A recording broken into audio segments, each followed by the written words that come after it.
Bonjour, ici Kitty Antoine pour Paname 360. J'ai vraiment le bonheur de m'entretenir avec Jelly Tapa qui nous présente son prochain album, deuxième album, sous le nom de Dankoroba, présenté par les Disques Nuits d'Afrique. Bonjour Jelly, comment vas-tu? Bonjour, ma sœur. Bonjour à tous tes éditeurs. Bonjour à tous ceux qui vont nous écouter ou nous réécouter.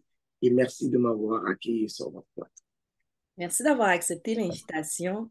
Jelly, si tu me permets, juste avant qu'on rentre dans la conversation, puisque j'ai beaucoup à échanger avec toi, c'est important de rappeler ou de faire connaître à nos auditeurs que tu es une des plus belles voix internationales de la musique mandingue.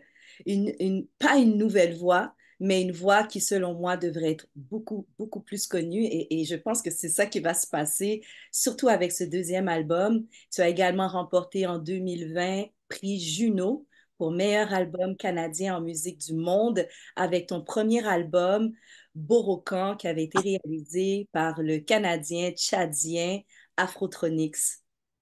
Magnifique album en passant. Merci, merci beaucoup. Jelly, quel univers tu nous présentes avec ce deuxième album?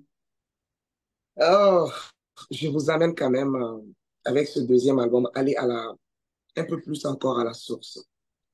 Avec Caleb, nous avons fait Baroquin. Nous nous sommes inspirés de la musique mandingue traditionnelle de Brico. Mais cette fois-ci, je suis allé au Mali même avec ma recherche et création, aller m'inspirer et aller enregistrer des instruments traditionnels. Et avec Jean Mascotte, nous, qui, et quand j'ai amené tous ces sons-là du Mali, le réalisateur Jean Mascotte, nous avons travaillé avec ça comme base. Ce qui fait que cet album, on peut dire que c'est du Mali et du Canada en même temps. Donc, on ne s'est pas inspiré, on est allé même à la source. Il y a ça et il y a comme Jean Mascotte aussi qui n'est pas présenté, qui est un très grand réalisateur, qui a réalisé beaucoup d'autres albums. Donc, c'est cet univers toujours afrofuturiste, toujours à, à la recherche de valorisation de nos cultures, toujours la cause des femmes, toujours à parler de la société et de sa mutation et de voir qu'est-ce qu'on pourrait ajouter de positif à cette société-là. Donc, c'est ça qui nous amène, cet album d'Ankoroba, d'ailleurs, l'influence, la définition le dit déjà. Oui, influente. Et c'est tellement un mot d'actualité dans ce monde de réseaux sociaux et d'influence. Il y a même un métier, les influenceurs. Oui, Euh, Pourquoi j'ai dit d'entrée de jeu que j'espère que ta musique sera entendue de plus en plus, c'est justement avec ce que tu viens de dire, que tu fais de la musique pour justement élever les pensées, faire une différence. Voilà, tu fais de la musique pour faire une différence et une belle différence. Comment tu peux expliquer que la musique que tu crées, qui vient du Tchad, de ton métissage aussi canadien, parce que tu es citoyenne canadienne, comment tu peux expliquer qu'elle a autant de succès ici au Canada? ma musique, elle vient disons, la base vient du Mali. Le Tchad, ça, c'est mon frère Afrotonix.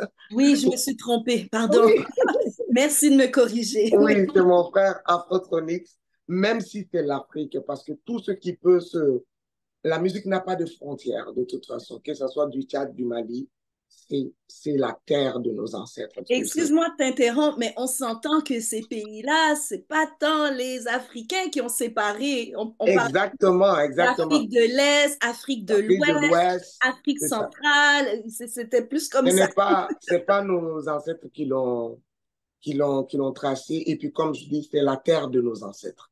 Donc, la terre, que ce soit Tchad ou Mali, pour moi, ça n'a pas de différence.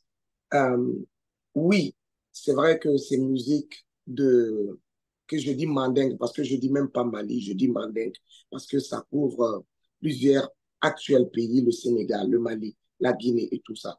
Elle est populaire, c'est pas seulement populaire ici, c'est le travail acharné de plusieurs années, de faire montre nos cultures, de faire des ateliers partout, de se battre pour laisser aussi un héritage à nos enfants. Parce que nous sommes Canadiens et nous sommes des Canadiens d'origine africaine, ou de afro et afrodescendance. Donc nous avons besoin pour nos enfants que nos cultures soient jumelées aux cultures de Canadiens d'origine européenne, de Canadiens d'origine amérindienne, pour pouvoir avoir ce mosaïque culturel qu'on veut vraiment. Donc, ce n'est pas forcément une popularité, mais c'est le travail de longue haleine pour pouvoir juste apposer ces cultures-là. Et on continue à le faire. Hmm. C'est pas une question de popularité, mais c'est vraiment le travail que vous faites. C'est presque normal si Oui, on est aligné sur ces vibrations-là. exactement. Oui. J'ai toujours connu en toi cette griotte qui non seulement partage son talent, mais essaie aussi de percer les cœurs, percer les esprits. Donne-moi ta définition du mot griotte. C'est toi qui en parles. D'ailleurs, je l'ai dit et je vais le reprendre. J'aime pas le mot griot. Nous sommes les djélis. Les djélis, nous sommes les gardiens de la culture, les dépositaires de la tradition orale. C'est que le sang est pour le corps humain, le djéli l'est pour le corps social. C'est du bénévolat. C'est d'être présent, c'est de veiller à la cohésion sociale, à la paix, à l'harmonie. Donc, ce n'est pas seulement chanter. Chanter, c'est un moyen de communication. Danser, c'est un moyen de communication. Compter, ce sont des moyens de communication. Ce n'est pas, ce n'est que le bout de l'iceberg. Parce que quand il y a un décès, la personne a besoin de soutien.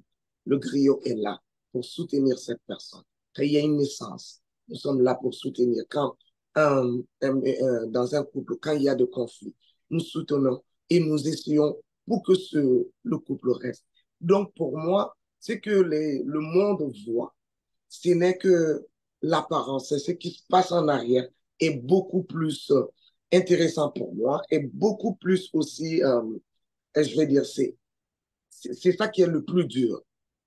C'est ça qui est le plus dur et c'est ça qui est le plus meilleur. Parce que la musique, les chants, les danses, il faut qu'on le fasse pour pouvoir faciliter la communication, véhiculer les messages. Donc, c'est pourquoi je dis toujours que nous, les griots, nous nous servons de l'art pour communiquer. Mais notre rôle, c'est un rôle social. Ça me donne la chair de poule. C'est comme si tu es en train de me dire que la musique que tu crées, que tu composes, que tu nous partages, c'est comme une médecine. Exact. Bon, c'est ce que mes ancêtres ont fait et c'est ce que j'essaye de continuer. Comme on dit chez les griots, ça se transmet de mère en fille, de père en fils, de génération en génération. On est griot, on devient pas griot. Et c'est un devoir de mémoire. C'est un devoir aussi de, de famille de pouvoir perpétuer cette tradition. Eh bien, Jelly Tapa, merci d'avoir accepté ton rôle parce que Elle tu n'a l'as pas été fait facile. avec brio. Juste là, avant qu'on se parle, j'ai écouté et réécouté Dankoroba, qui veut dire influente. En écoutant et en regardant ton vidéoclip, j'ai comme un mot qui tournait en boucle dans ma tête, c'est le futur ancestral. J'avais C'est vraiment cette sensation de recevoir une médecine, mais concoctée pour la femme. Ta tout à vidéoclip fait. m'a donné de la force. Parle-nous un peu de ce vidéo qui est magnifique. La signature visuelle, la direction artistique est impeccable. Tu es belle. Parle-nous-en. Dans Robin, c'est parle de 9 femmes. Les 9 femmes, parmi nos ancêtres, c'est 9 femmes qui ont fait partie du premier gouvernement de l'Empire du Mandé. C'est 9 femmes que j'appelle nos ancêtres influenceuses ou influentes ont, ont facilité d'abord l'unification de l'Empire de Mandé.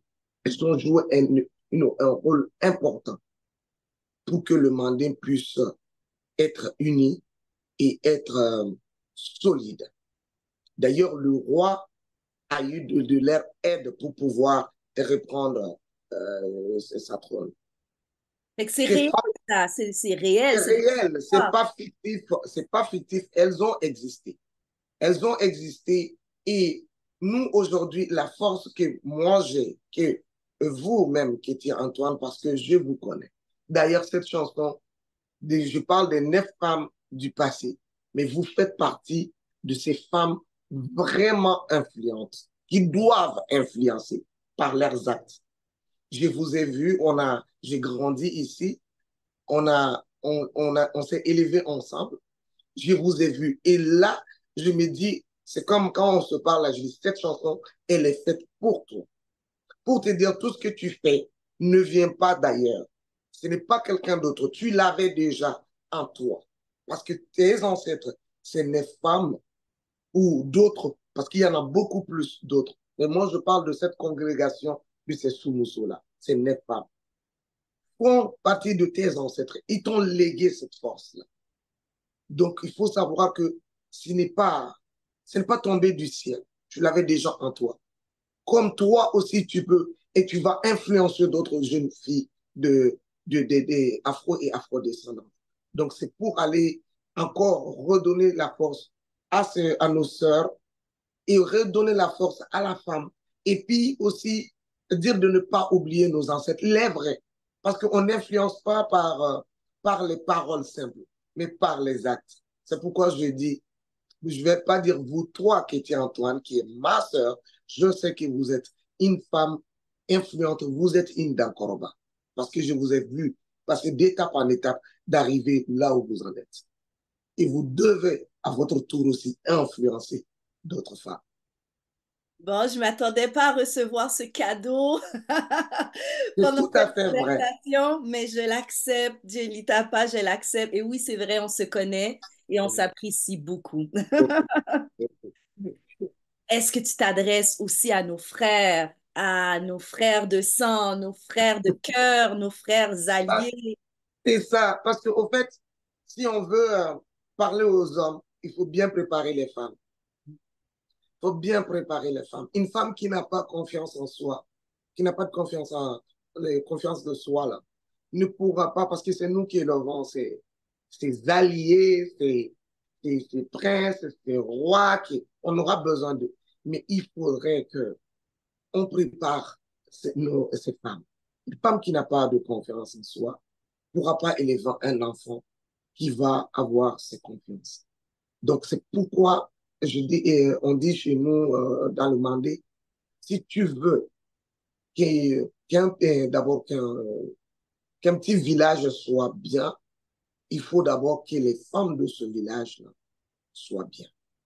Et quand les femmes de ce village est bien, les enfants de ce village vont être bien, les hommes de ce village vont être bien. Donc, si tu veux même enseigner dans un pays, une communauté ou quoi que ce soit, enseigne d'abord les femmes. Une fois que les femmes sont enseignées, ça va suivre aux hommes. Donc, c'est pourquoi moi, je m'adresse beaucoup plus à nos sœurs, à nos grandes sœurs, à nos filles, parce que je sais que c'est eux qui fabriquent ces grands hommes. Donc, Ce sont les influenceuses. voilà. Donc, moi, je m'adresse à l'usine pour pouvoir influencer, même si on le fait ensemble. Mais je pense qu'on passe beaucoup plus de temps avec, les enfants. Donc, vu que nous, on passe beaucoup plus de temps avec, même quand on va dans les écoles aujourd'hui, 70% des enseignants sont des femmes. Sont des femmes. Donc, une fois que nous avons pu réussir à donner confiance à ces femmes-là, à réussir et puis à s'affirmer, le tour est joué. Le tour est joué. Ça, c'est un message très important. Donc, clairement, ce deuxième album, ça tarde à outiller la femme à prendre sa place. Oui, il y en a d'autres titres. Je parle des enfants. Je parle des enfants qui sont, d'ailleurs, pendant qu'on était en train de se parler, euh, le teaser vient juste d'être mis sur les réseaux pour, euh, pour Ndo. Ndo qui parle des enfants de la rue, les mendiants. Les mendiants, tous les enfants ont droit à une éducation. Tous les enfants ont les mêmes droits. Donc, de voir d'autres enfants dans les rues, envoyés par les professeurs ou même par les parents, je trouve que est-ce que c'est la faute de ces parents, de ces professeurs, ou du gouvernement ou de monsieur et madame tout le monde qu'on voit et puis qu'on dépasse ou qu'on donne souvent des petites pièces juste pour alléger notre conscience. Donc, cette chanson parle de ça. Il y a une chanson aussi, l'une des plus vieilles chansons que j'ai composées, qui s'appelle Esclave.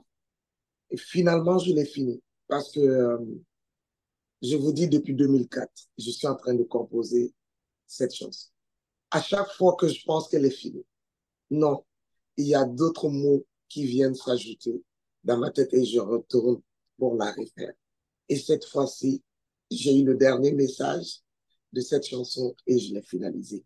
Et l'esclave, ce sont les mots d'un jeune prince qui fut capturé pendant la traite des Noirs et qui est venu à moi dans un songe pour pouvoir me parler de ce qu'il a vécu et son inquiétude aussi de ce qu'il va y arriver à, aux futures générations que nous sommes aujourd'hui et de son espoir aussi de l'éveil final du peuple noir et afro-descendant. Je parle de ça et je parle aussi d'autres chansons d'espoir, comme je parle de l'éveil. Cette chanson, il y a des chansons une chanson dans l'album qui s'appelle Kenya Kenya aussi, qui parle de l'éveil, qui parle de s'affirmer. Il n'y a personne qui viendra nous dire vous êtes bon. Il n'y a personne qui viendra nous dire ça. C'est à toi-même de te dire t'es bon, tu en vaux la peine.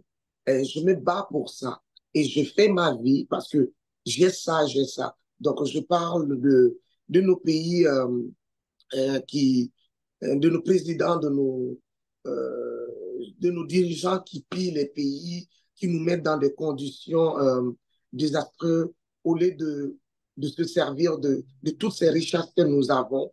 Et ce n'est pas quelqu'un d'autre qui viendra réclamer ces choses-là. Ce n'est pas quelqu'un d'autre qui viendra valoriser nos pays, c'est nous-mêmes. Donc, il y a Kenya Kenya qui vient du sommeil au réveil, du réveil à l'éveil. Donc, il est temps de s'assumer. Avec qui tu as collaboré pour ce deuxième album? J'ai collaboré avec c'est Jean Mascotte qui l'a réalisé et plusieurs artistes maliens et canadiens ont travaillé là-dessus. J'ai les Maurice Toukara, Mali, Canada. Et puis, euh, j'ai travaillé avec aussi le choral Intietou aussi et avec aussi les quatuors, je ne suis pas très, très bon dans les noms, là, avec un groupe de quatuors aussi ici, et puis plein d'autres artistes. Caleb Rimtoubaï aussi, il a joué dans deux chansons dans l'album La Guitare, bien sûr. Et pour les chants, du côté chant, j'ai collaboré avec Vieux Farka Touré, un grand artiste, un grand frère, un homme qui a un bon cœur. Lui aussi, il soutient la jeunesse et tout, comme les jeunes artistes comme moi. Vraiment, quand je l'ai fait, je l'ai appelé pour le duo avec moi. Il a juste dit envoie-moi la chanson. Il l'a fait, il a joué, il a chanté dessus. Il m'a envoyé. Donc, je ne saurais jamais assez le remercier pour ça. Et j'ai aussi une chanson avec Adama Yaloba, d'ailleurs, qui était l'artiste avec qui je suis allé pour la recherche et création. Un grand artiste, un des artistes que j'aime depuis mon tendre enfance au Mali. J'adore cet artiste par son ouverture d'esprit, de mélange de styles musicaux. Pour moi, il a été propulseur de ce style que on peut, on peut s'évader dans la musique. Et j'aime ce côté évasif et puis ce côté aussi de voyage et ce côté aussi, je n'ai pas, surtout, je n'ai pas de frontières et qu'on ne m'impose pas une frontière. Et ça, on le sent dans la musique de Adama Yalomba. Et c'est ce que j'avais besoin et il me l'a offert aussi dans cet album. Jelly, tu es une vraie artiste avec un grand A. Et quand je dis ça, c'est que tu es derrière l'écriture de tes chansons, tu participes à la production des sons, tes spectacles, tu es derrière la direction artistique. Tes idées sont toujours très claires de ce que je me souviens de toi. Des Mais fois, ma question, c'est à savoir, justement, avec toute cette créativité, mhm, tu as gardé comme mhm, élément du premier album. oui. Qu'est-ce qui a été différent dans le deuxième album? Qu'est-ce que tu t'es permis de faire que tu ne t'étais peut-être pas permise de faire dans le premier album? Le Quel- premier, Qu'est-ce qui t'a surprise toi-même de ah, marche? oui, parce que j'ai chanté quand même, Ndo est à 75% français. Donc, je peux vous dire que euh, je suis, euh, je suis allé un peu plus loin parce que comme j'aime pas non plus m'étendre, c'est un deuxième album. Et ce que je veux, c'est de les assises que nous avons, c'est de les développer aussi là, c'est de les développer parce que c'est beau de vouloir toujours faire des nouvelles choses, mais c'est bien aussi d'insister un tout petit peu sur quelque chose. Insister sur quelque chose. Parce que c'est comme ça que les styles se maintiennent, qui se développent et qui ils vont prendre. J'ai pas envie qu'un enfant dans la future génération, qui veut reprendre mon style, qu'il ne trouve que une seule chanson. Non, je veux qu'il en trouve des centaines qui pourront lui donner des bases de référence. Mais cette fois-ci, je me suis permis de chanter en français, d'être un tout petit peu pop, oui, et d'être beaucoup plus, je pense, dynamique. C'est définitivement un album à découvrir. Tu es une artiste à connaître parce qu'on va assurément t'aimer.